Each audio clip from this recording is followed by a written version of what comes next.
कोशिकांगों को तो अपन ने पढ़ लिया। अब इसकी लास्ट का टॉपिक बचा है, एक केंद्रक बचा है, एक हरितलवक बचा है और परासरण बचा है। ये 3 टॉपिक बचे हैं, इनको अब इस वीडियो में पढ़ लेते हैं अपन। परासरण क्या होता है? परासरण जल, यदि परासरण जल के अणु उच्च सांद्रता से निम्न सांद्रता की ओर गति करते हैं तो इसे क्या कहते हैं? परासरण। या जल के अणु वर्णात्मक झिल्ली में होकर जो गति करते हैं उसे क्या कहते हैं? परासरण कहते हैं। दोनों ही परिभाषा ठीक है। जल के अणु वर्णात्मक पारगम्य झिल्ली में से जो गति करते हैं उसे परासरण कहते हैं, या जल के अणु उच्च सांद्रता से निम्न सांद्रता की ओर गति करते हैं, इसे क्या कहते हैं? परासरण जल कहते हैं। जल के अणु करेंगे तो परासरण जल, और किसी और में करेंगे तो परासरण के आगे वो नाम आ जाएगा। अब परासरण के आधार पर विलयन को 3 भागों में बांट दिया। अल्प परासरण दाबी, अति परासरण दाबी और संपरासरण दाबी। होता क्या है? समझने की बात है बस, और कोई रट्टा नहीं मारना है इसको। यदि कोशिका को ऐसे माध्यम में रख दिया जाए जहाँ बाहर का विलयन तो तनु विलयन हो यानी जल हो, और अंदर का विलयन सॉलिड हो।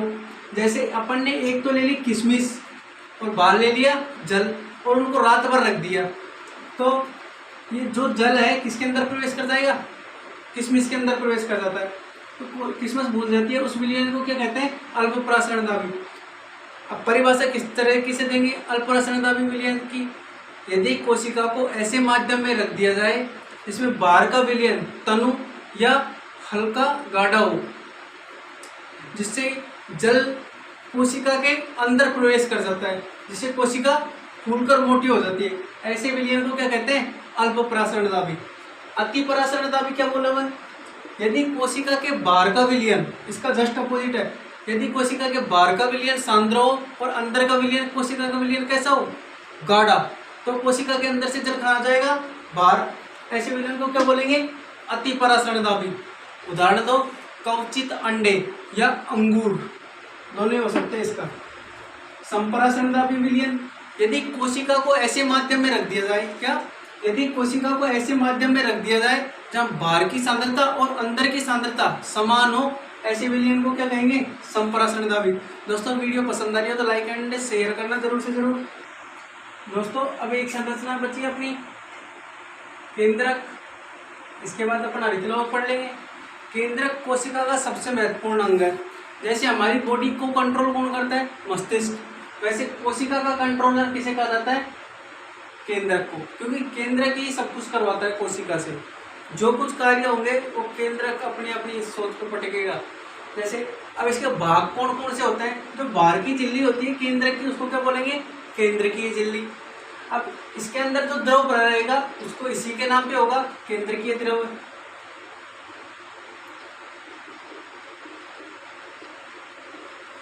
फिर केंद्रिका और सूक्ष्म छिद्र। और दोस्तों अब इनको पॉइंट वाइज पढ़ेंगे।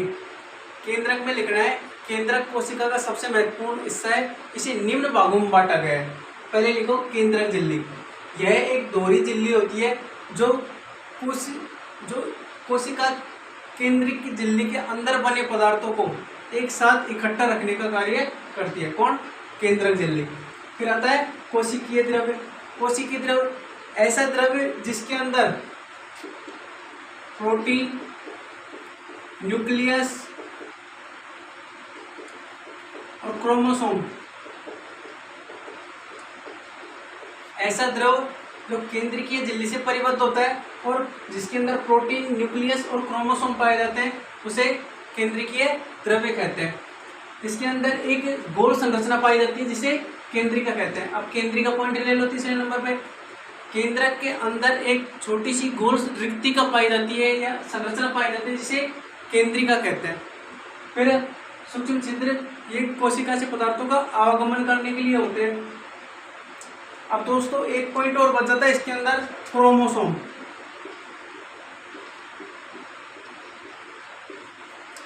क्रोमोसोम क्या होता है? क्रोमोसोम धागे की जालनुमा संरचना होती है, ये जो किससे मिलकर बने होते हैं? डीएनए और प्रोटीन। क्रोमोसोम की इकाई, ये डीएनए की इकाई क्या है? जिन। ये क्वेश्चन बहुत कंपटीशन में है दोस्तों। डीएनए की इकाई क्या है? जिन। क्रोमोसोम किससे मिलकर बने होते हैं? डीएनए और प्रोटीन। अब इसके कार्य क्या होंगे? एक तो कोशिका का नियंत्रण करना, दूसरा डीएनए से किसका निर्माण होता है? आरएनए का, तो आरएनए का निर्माण करना, और तीसरा हो जाएगा कोशिकांगों का नियंत्रण करना या उनका समन्वय करना। दोस्तों ये टॉपिक तो अपना कंप्लीट हो गया। अब अपन पढ़ेंगे क्या? हरित लवक। दोस्तों केंद्रक की जो खोज की थी किसने की थी? रॉबर्ट ब्राउन ने। कोशिका की खोज रोबर्ट 1665। जीवित कोशिका की खोज ल्यूवेनहोफ। केंद्रक की खोज रॉबर्ट ब्राउन। सूक्ष्मदर्शी की खोज किसने की थी? कमेंट करके बताना। हरित लवक, हरित लवक पादप कोशिका में पाए जाते हैं, जंतु कोशिका में नहीं पाए जाते। खोज किसने की? हैकल ने। नाम किसने दिया? सिम्पर ने। खोज की थी हैकल ने, नाम दिया था सिम्पर ने। अब इसको दो भागों में बांट दिया हरित लवक को। एक तो जिसमें हरित लवक पाया जाएगा, हरित का मतलब रंग वाला, और एक बिना रंग वाला। तो रंग वाले को बोलते हैं वर्णी लवक, और बिना रंग वाले को क्या बोलते हैं? अवर्णी लवक। ऐसे हरित लवक जिनमें हरित वर्ण पाया जाता है उनको क्या कहते हैं? हरित लवक। और जिनमें ऐसे लवक जिनमें कोई लवक नहीं पाया जाता या कोई रंग नहीं पाया जाता उन्हें अवर्णी लवक या ल्यूकोप्लास्ट कहते हैं। समझ में आ गया होगा? दो भागों में बांट दिया, वर्णी लवक और अवर्णी लवक। अब ये छोटी सी जानकारी है दोस्तों आपकी जनरल नॉलेज के लिए। टमाटर का लाल रंग किसके कारण होता है? लाइकोपिन वर्णक के कारण। टमाटर पहले हरा होता है और जिसमें जैसे जैसे उसमें लाइकोपिन वर्णक बनता है वैसे वैसे उसका रंग लाल हो जाता है। गाजर का लाल रंग किस वर्णक के कारण होता है? कैरोटीन वर्णक के कारण। हल्दी का पीला रंग किस वर्णक के कारण होता है? कुरकुमिन वर्णक के कारण। दोस्तों ये परीक्षा में सबसे ज्यादा बार पूछे जाने वाले वर्ड है। ये सबसे पहले पूछा गया था, उसके बाद ये आया था, और उसके बाद ये। और अभी जो वर्ड चल रहा है वो जब 10th क्लास का 7वां चैप्टर पढ़ेंगे अपन तब बताऊंगा। सबसे ज़्यादा अब के एग्जाम में वो चल रहा है। दोस्तों अगर वीडियो पसंद आई हो तो लाइक करना और शेयर करना। दोस्तों परासरण द्वारा जो जल की हानि होती है उसको क्या बोलते हैं? जीव द्रव्य कुंचन। तो जीव द्रव्य कुंचन किसे कहते हैं?